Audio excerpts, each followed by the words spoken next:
Good morning and welcome to the RLI Corp third quarter earnings teleconference. After management's prepared remarks, we will open the conference up for questions and answers. Before we get started, let me remind everyone that through the course of the teleconference, RLI management may make comments that reflect their intentions, beliefs, and expectations for the future. As always, these forward-looking statements are subject to certain factors and uncertainties which could cause actual results to differ materially. Please refer to the risk factors described in the company's various SEC filings, including in the annual report on Form 10-K, as supplemented in Forms 10-Q, all of which should be reviewed carefully. The company has filed a Form 8-K with the Securities and Exchange Commission that contains the press release announcing fourth quarter results. During the call, RLI management may refer to operating earnings and earnings per share from operations, which are non-GAAP measures for financial results. RLI's operating earnings and earnings per share from operations consist of net earnings after the elimination of after-tax realized gains or losses and after-tax unrealized gains or losses on equity securities. RLI's management believes these measures are useful in gauging core operating performance across reporting periods, but may not be comparable to other companies' definitions of operating earnings. The Form 8-K contains a reconciliation between operating earnings and net earnings. The Form 8-K and press release are available at the company's website at www.rlicorp.com. I will now turn the conference over to RLI's Chief Investment Officer and Treasurer, Mr. Aaron Diefenthaler. Please go ahead. Thank you, Adam. Good morning and welcome to RLI's third quarter earnings call for 2025. Thanks for joining us as we head into this home stretch of the year. We've got our usual lineup on deck: Craig Kliethermes, President and CEO, Jen Klobnak, Chief Operating Officer, and Todd Bryant, Chief Financial Officer. Here's the game plan for today's call. Craig will kick things off with big picture perspectives.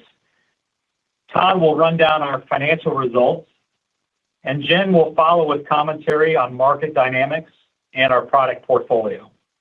After our prepared remarks, we'll open the line for questions, and Craig will close with some final thoughts.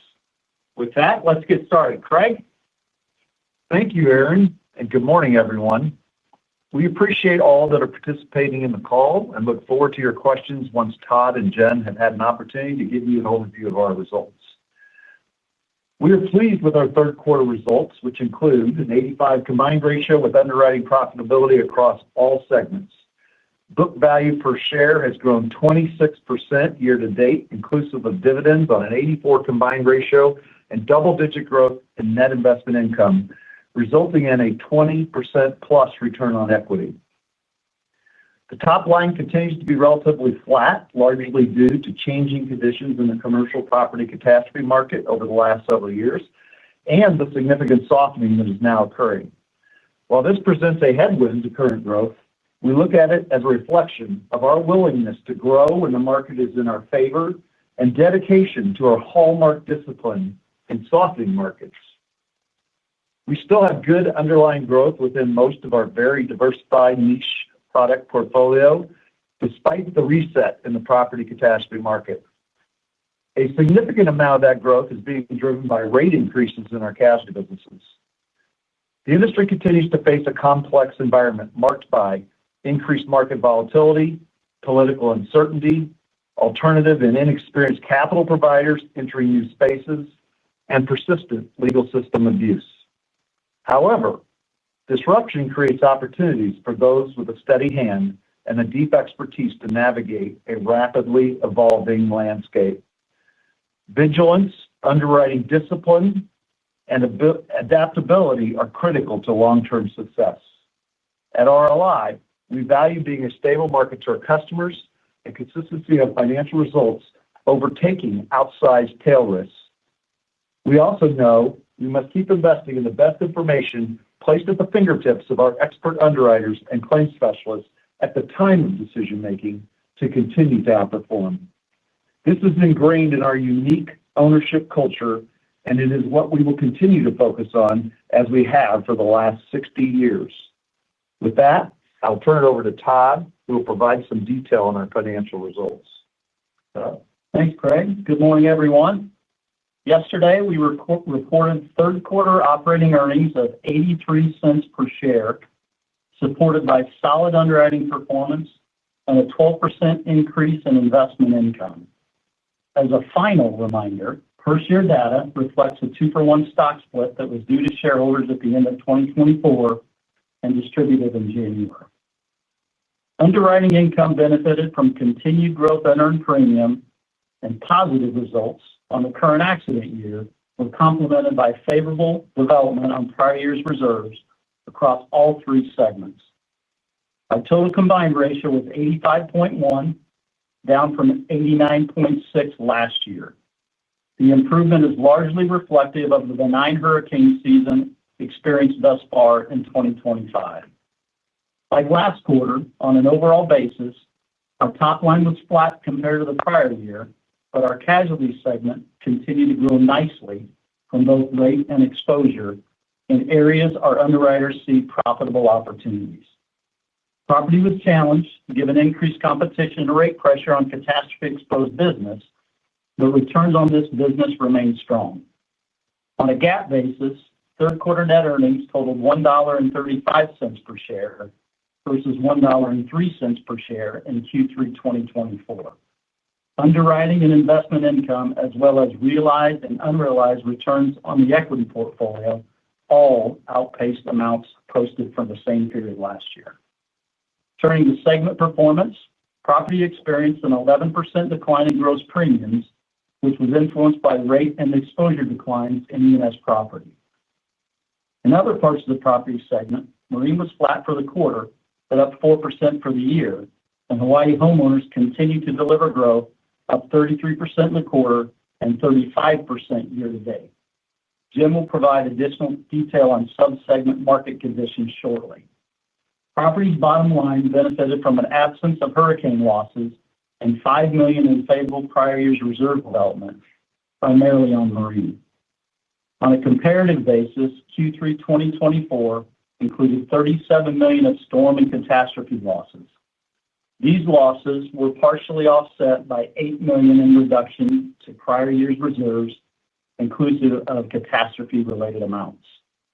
Attritional losses were up modestly in the third quarter of 2025, but at a 26 loss ratio, we are very pleased with this segment's results. All in, property continued its strong performance, posting a 60 combined ratio in the quarter. In casualty, gross premiums advanced 8%, and we posted a 98 combined ratio for Q3. The segment benefited from $8 million of favorable prior year's reserve development and an improved current accident year loss ratio compared to last year. You may recall that current accident year results for the third quarter last year were impacted by reserve additions to wheels-based coverages, as well as hurricane losses within our package business. Prior year's reserve benefits were realized across a number of products, with notable contributions from general liability and excess liability. Surety's gross premium was down 3% over last year, driven by modest declines in commercial and contract. For the year, commercial and transactional surety are up 5% and 3% respectively, while contract is down 5%. The result for contract was influenced by a slowdown in small to mid-market construction activity. The combined ratio for the quarter was 85, and underwriting income benefited from $2.7 million of favorable reserve development. The expense ratio rose, reflecting higher acquisition costs and increased investments in technology and people.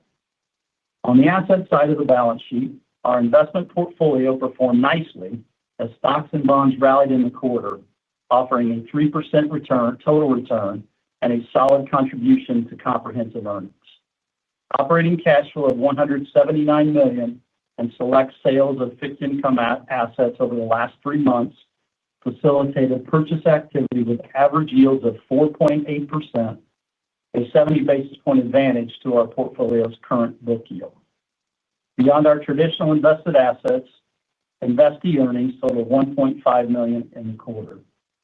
Incorporating comprehensive earnings of $1.65 per share and adjusting for dividends, book value per share increased 26% from year-end 2024. All in, we are very pleased with our third quarter and year-to-date performance. And with that, I'll turn the call over to Jen. Jen? Thank you, Todd. The property segment delivered a strong 60 combined ratio, while premium declined 11% in the quarter. From a profitability standpoint, all products within the segment are performing well, and we continue to find opportunities for growth. Hawaii homeowners is a great example, where premium was up 33% in the quarter, including a 16% rate increase. The market has been disrupted since the Maui wildfire, and we have been taking advantage over the last couple of years. We have an approved rate filing effective this month that we expect will add 12% rate to the book over the next year. We're working on several initiatives for process improvements and automation to help increase retention by making it easier for agents and insureds to renew their policies. The attritional loss ratio has been steady, and we appreciate the team's contribution to results in the quarter. Marine has made a notable contribution to the bottom line again this quarter. The top line was flat, given choppy economic conditions and increased competition in the market, particularly for cargo exposures where we have intentionally shrunk the book. The division broke their top-line growth streak, but kept the more important streak going. They're working on their 8th consecutive year of underwriting profit. E&S Property continues to provide a significant contribution to our bottom line, while premium was down 20% for the quarter. To add some perspective on the scale of this business, we've written over $350 million in premium through 9 months, which alone would represent the 3rd largest production year ever, other than the last 2 years. During the last hard market, we leaned into this space in a sustainable way, meaning we invested in our producer relationships, enhanced our form set for flexibility, and added more claim capabilities to service a larger book of business. Those investments provide a strong foundation to lean into other property market opportunities as they arise. New capacity has been entering the market ever since Hurricane Milton missed its target last year. They are chasing top-line growth at the expense of portfolio quality. We remain selective. Our renewal rates for wind are down 11% in the quarter, but remain around 2.5 times higher than they were prior to the hard market in 2019. Our renewal retention is down a couple of points, and new business is highly competitive. But the hurricane season is not over yet. Our exposure is down almost 10% for the year. We are comfortable that if and when an event occurs, we'll be able to handle the influx of claims and remain a reliable market to our insureds, just like we've done in the past. Earthquake remains highly competitive as well, with many insureds choosing to retain this risk. Our submission count is down about 5% accordingly. Rates on renewals are down 9% for the quarter. We are prioritizing maintaining a well-priced book with sustainable terms and conditions over volume or market share. We have been investing in underwriting talent, exploring new producer relationships, and building out product offerings to be ready when the market turns. We expect E&S Property's underwriting profit for 2025 to exceed what we used to write in top-line premium. This demonstrates the success of leaning into the hard market. The Surety segment posted an 85 combined ratio with premium down modestly for the quarter. While we're navigating some economic headwinds, our commitment to sound underwriting and long-term results positions us well for sustained success. In the construction space, spending is down where we provide surety bonds, primarily in the small to mid-market public construction projects. Mixed messages from the government early in the year and budget constraints more recently have tempered bid activity. Although the average size of the projects we've been able to bond is reduced from last year, our teams continue to find quality opportunities that align with our underwriting standards. Our commercial surety premium was also challenged by a slowdown in energy renewables projects. The perception that profits are easy to make in the surety business has led to a crowded, highly competitive landscape. There has been some industry loss activity in both contract and commercial surety that may bring more balance to the market, potentially creating opportunities for disciplined players like us. We're confident in our strategy. Our investments in experienced underwriters who can attract new accounts and newer underwriters to perpetuate our expertise are helping counteract these headwinds. We've made investments in processes and systems in our transactional surety offering, which is freeing up underwriters' time for marketing and decision-making. These investments will pay off over time, especially when market conditions warrant us leaning more heavily into growth opportunities in this space. Casualty premiums grew 8% on a 98 combined ratio for the quarter. One of the highlights is the performance of our E&S Casualty Brokerage Group, who is responsible for an improving underlying loss ratio and a large contribution to the reserve release for the quarter. E&S Casualty Brokerage premium grew 12%, with a few more opportunities on the excess side versus the primary. Submissions were up around 20% for the group. Some standard markets have pulled back, particularly in the Northeast, which has created some opportunities, although not all of the business matches our appetite. The areas of construction we focus on, for example, office renovations, are showing some growth this year. We're also staying in front of our producers on a regular basis, which continues to drive new business submissions. We have a strong pipeline of quoted project business around the country that we're waiting to bind. Decreasing interest rates will help financing move forward on these projects, as this group focuses on private construction business. An area we continue to monitor closely is our auto exposure. Our transportation division premium was down 1% for the quarter, while we achieved 15% rate increases. Competition remains fierce in this space, despite the severity trends experienced in the industry. While a couple of our largest renewals have shopped their policies midterm and canceled for lower cost alternatives, we remain focused on writing profitable business and leveraging our underwriting discipline to grow where it makes sense. There are still pockets of opportunity, particularly in the public auto industry. We're hitting on these where our in-house loss control identifies accounts with acceptable safety practices, and we can get the rate we need. Our transportation staff is collaborating with our package businesses where we offer auto coverage. Our loss control team has expanded services to these other divisions where it makes sense. Auto liability rate increases across the portfolio totaled 16% for the quarter, up from 14% last quarter. Our actuaries and claims staff provide helpful feedback to our underwriting teams to ensure they understand what is driving loss, where loss trends are coming in. We've already seen the benefit of this feedback loop among our support teams and between business units. Personal umbrella continues to drive our top line growth in the casualty segment. Premium increased by 24% in the third quarter. This includes a 17% rate increase. New business count has slowed a bit as we implemented higher minimum attachment points in our largest states. We've received approval for additional rate increases effective this quarter that will continue adding rate to the book well into 2026. We believe our approved rate increases are outpacing loss trends, which provides a strong foundation for our growth strategy. Overall, while the top line is flat this quarter, premium is up 2% for the year in an environment where many business units are experiencing increased competition and softening terms and conditions.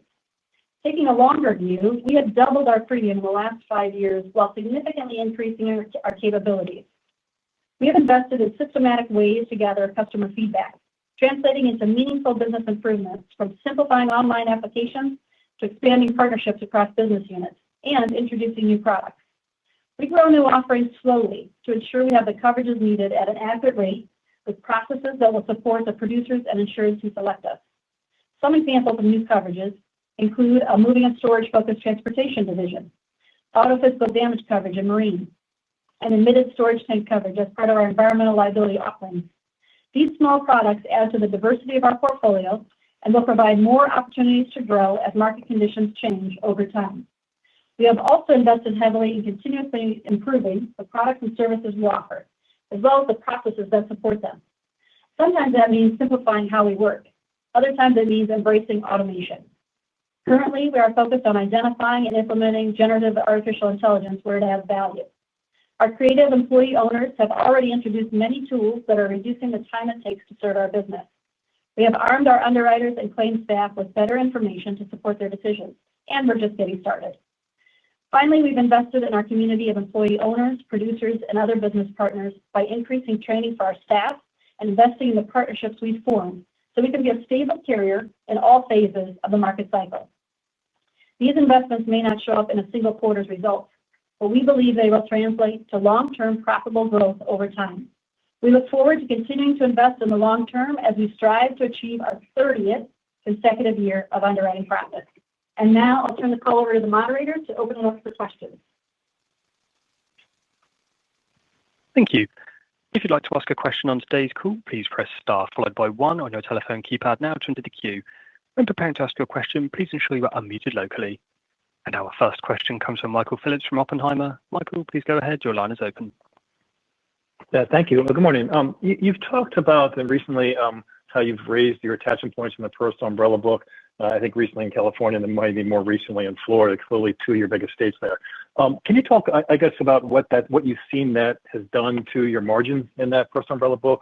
And then also just kind of quick follow-up, where are you in that process in Florida? Yeah, so we've been at a higher attachment point in California for over a year now, and we recently, towards the beginning of this year, implemented that in Florida. So moving from traditionally a 250,000 attachment point, as an example, up to a 500,000 attachment point required for new business.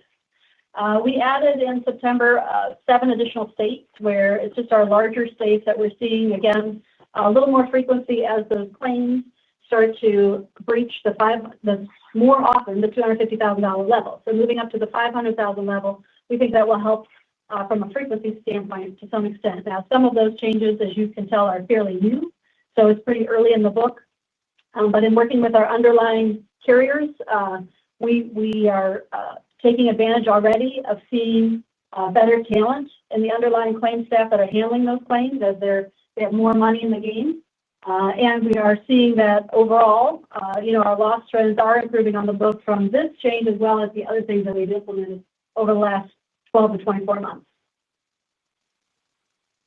Okay, Jen, thank you.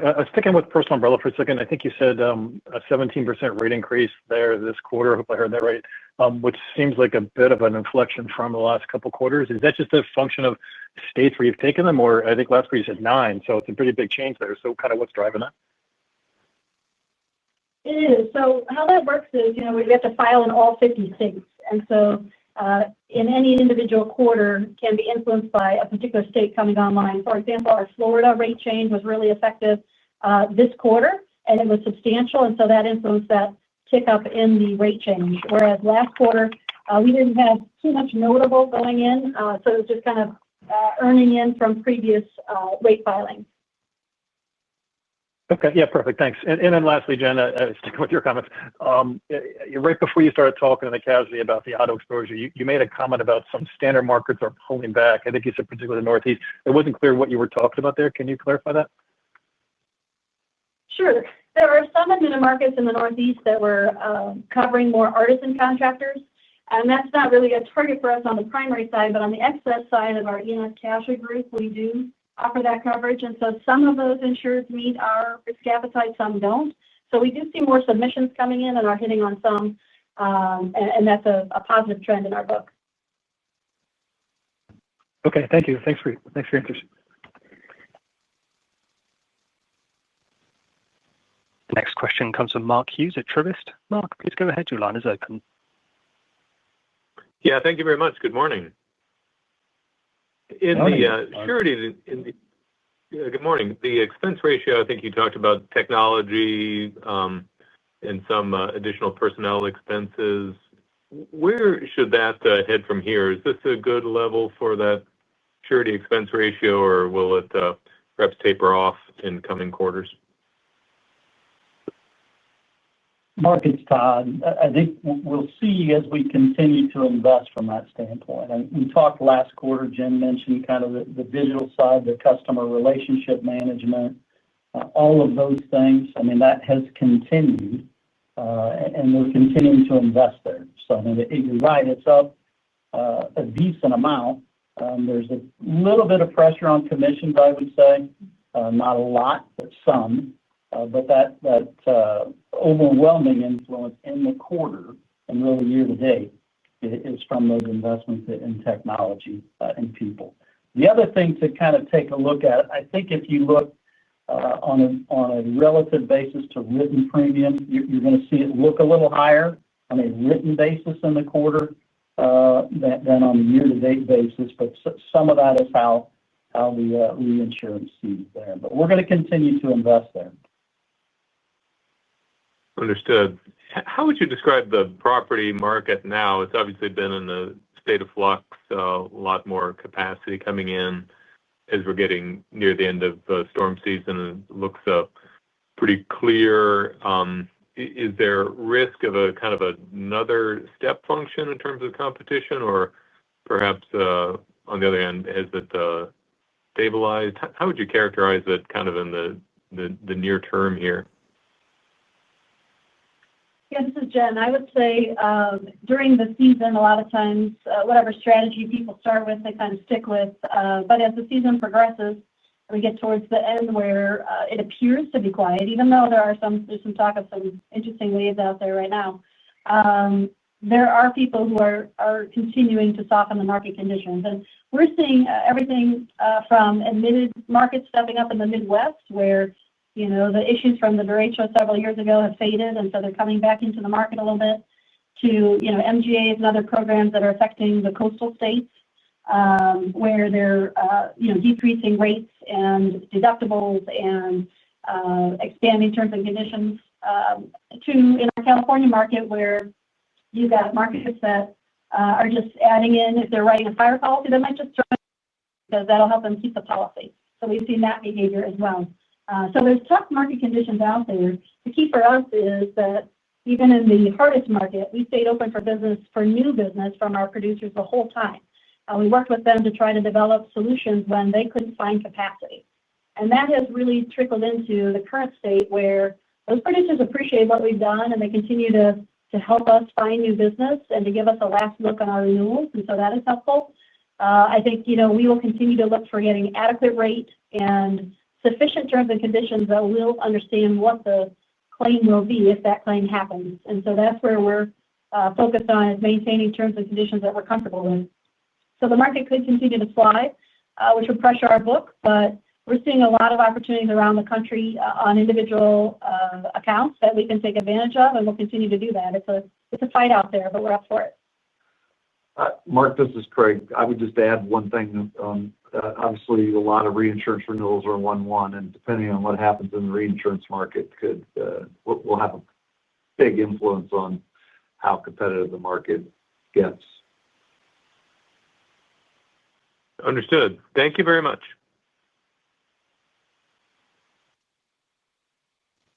The next question comes from Meyer Shields at KBW. Meyer, your line is open. Please go ahead. Great. Thanks so much. Sort of staying on the same topic. Jen, you mentioned, I think, 11% wind rate decrease in the third quarter. What was that in the second quarter? Is something just scale where we're trending? I think you said the wind rate decrease. It was 11% this quarter and 13% last quarter. It's 13% year to date. Yep. So you can see, it just depends on what you're buying in a given quarter on your renewals. Okay. Yeah, fair enough. When we look at the reinsurance costs for Hawaii hurricane, do they tend to follow pricing trajectories for Florida wind? I would say Hawaii hurricane isn't an emphasized risk by the reinsurers. I mean, it is absolutely diversifying from Florida. The probabilities for that event to happen are lower given the geography of Hawaii, which is where it's at. And so it's not a huge topic of conversation in the reinsurance renewals. It's very much lumped in, and Florida is really the focus. Mayor, I was just asking her question. Yep, go ahead. I'm sorry. I was just going to say hurricane's not a huge exposure for us, just because the way that is sold out there, that's typically in a more cat. They buy it. They can buy it separately from the homeowners product. So there's a lot of cat-only players out there that will write the hurricane exposure in California. Yes. Or in Hawaii, sorry. Yeah, a note on that. I mean, only about 20% of our Hawaii book actually buys wind coverage from us, so it's a much smaller exposure for us relative to the entire Hawaii book. Got it. That's very helpful. And just maybe a broader question. There seems to be a little bit of turmoil in the wholesale brokerage market because we've got, Howden looking to build a U.S. retail platform. Can you talk about what that means for RLI, like the threats and opportunities in that? Yeah, so our business model, as you know, is to partner with our producers to try to help them grow, help us grow, right? And so we do invest in our relationships, I'll say at the underwriter's desk, which means we encourage our underwriters to physically meet with our producers. That's, a line broker, a line underwriter meeting on a semi-regular basis in person. They tend to become friends, or at least be well acquainted, so that the relationship is strong at that level. And then we reinforce that relationship as it goes up the line, so that people like Craig and myself, hang out with folks from the brokerage as well. Anytime there's expansion, there's a lot of turmoil. The wholesalers that are more mature here in this market will be trying to hang on to their people, but it's a very fluid market with people moving around all the time, and it feels like they're moving around a lot right now. Obviously, housing is driving some of that. So we're happy to do business with, any wholesaler that we think has a profitable book of business that we can work together on. We also want to protect our relationships that we've had. I mean, we're committed to people who have grown with us over the decades, and so it's kind of a mixed bag there. But that's part of what we do, is to just invest in relationships that we think will make sense for us and for them. Okay, perfect. Thank you so much. Thanks, Meyer. The next question comes from Jamie Inglis from Philo Smith. Jamie, please go ahead. Your line is open. Hi, good morning. I wanted to follow up on Mark's question about the expense ratio and acquisition costs specifically. It seems as though acquisition costs are rising. Is that a retail phenomenon, wholesale phenomenon, a product line, geography? What do you think is behind that?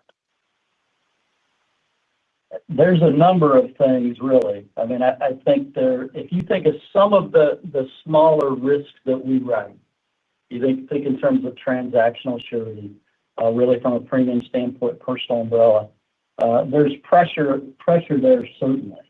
That has been happening, and it hasn't changed. And really, if you're trying to look at it on a segment basis, as we grow that umbrella book, which is a great book for us, it comes at a slightly higher commission rate than the rest of the casualty segment. Now, we do push back from that standpoint too, our underwriters do, so they're always looking to find that right balance. But the other thing on the acquisition, when you pull it all together and think in terms of what we talked about, investments in the technology, investments in the people, our underwriters, really that's all part of the total piece of what it takes to put things together. So those are all moving up a bit. Got it. I wonder if you could touch on the surety business generally, and in the competitive environment. I mean, you guys have had great results for forever, and as you pointed out, there are others that see that as easy and are coming into the market. How does, at the end of the day, RLI maintain its sort of competitive advantage in the market? Yeah, so our surety book is made up of a few sub-segments, I'll say. So if you start with the transactional surety, which is the smallest account, one of the moats around our business is really our technology and our servicing of our producers. And, we've spent a lot of time, effort, and dollars in connecting with our producers to understand how to make this the easiest business to do. We should be the easiest provider. And so we're rolling out something in the fourth quarter to, again, up our game in that respect. And so it's a continuous effort to understand how to get that business in as easy as possible. I think from the account level side, which is both contract and commercial, some of our competitive advantages really are people. We have some very dynamic, experienced folks who are focused on servicing the business. So they are extremely available to their producers. They are willing to listen to the story and try to come up with a solution. They meet with principals and brokers all the time. They welcome training people, new brokers up just to help, perpetuate that next generation, to help that agency. So there's a number of things that we focus on around service, I would say, in the account space. That's really our competitive advantage. We're not the biggest surety. We don't have the biggest capacity. And so we can't compete necessarily on that. And so we have to find other ways to differentiate ourselves in that market. Jamie, I would just add more broadly than just surety. I mean, I think our people are problem solvers. The type of people that we hire is, as owners, you're trying to solve problems to try to make your business better. I mean, the most common comment I get from producers when I meet with them is the adjectives they define our underwriters and the people they deal with are authentic and genuine people. That they'll tell them if they can, they will do everything they can to try to solve the problem. But if they can't, they won't waste their time by saying maybe and then tell them 3 weeks later no. And we think so when we say relationships, that's what we mean when we say deep relationships with people. At the end of the day, these producers like doing business with people they like. and they tend to like our people. And that's a huge competitive advantage for us, we believe. The one other thing that I probably should have added earlier, but when you think about the discussion and the question gets asked of, well, where is it going? Where's that acquisition rate going? That's a fair question. But the concept behind a lot of this, whether it's relationships that Craig and Jen mentioned, or the technology investments, or in our people, the idea there is that will all translate into more premium, more business. So we would leverage all this investment. So that's where it gets a little challenging to say, where is it headed? Well, it's all designed to increase top line in revenue. So that's a big part of everything we're doing there too. I would just say it's for profitable premium time, but that's pretty good. Fair point. Fair point. Right. Great. No, and I appreciate it because it's also the trade-off with acquisition expenses versus loss ratio, which matters as well. Anyway, thanks a lot. Absolutely. Thank you, Jamie. As a reminder, that's star followed by 1. The next question is from Andrew Anderson from Jefferies. Andrew, please go ahead. Your line is open. Hey, good morning. Just looking at the casualty underlying loss ratio in the quarter, about 65.5, a little bit better than first half 25 results. Can you maybe just talk about some of the drivers there? Was that just mix shift? And do you view that as kind of a good run rate into the rest of the year?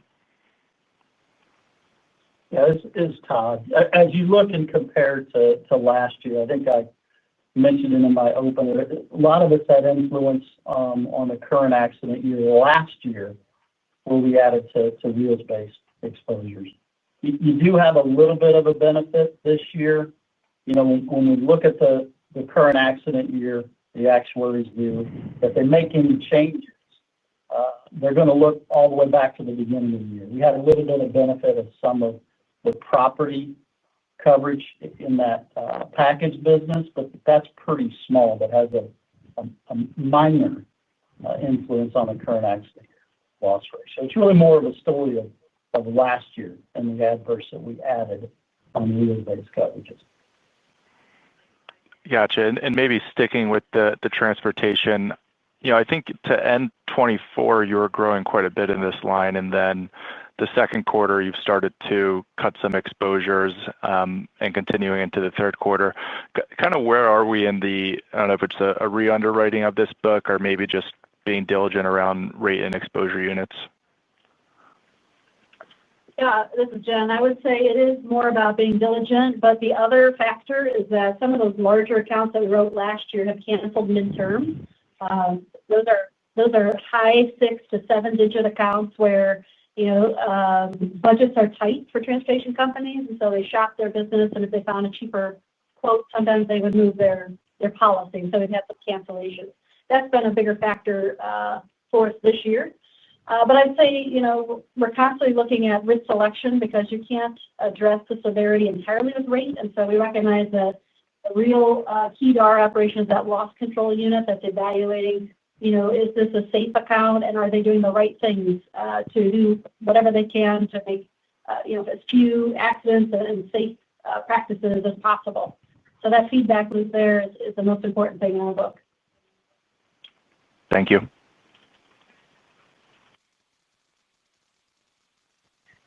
No further questions at this time, but as a final call, that's star followed by 1 to ask a question today.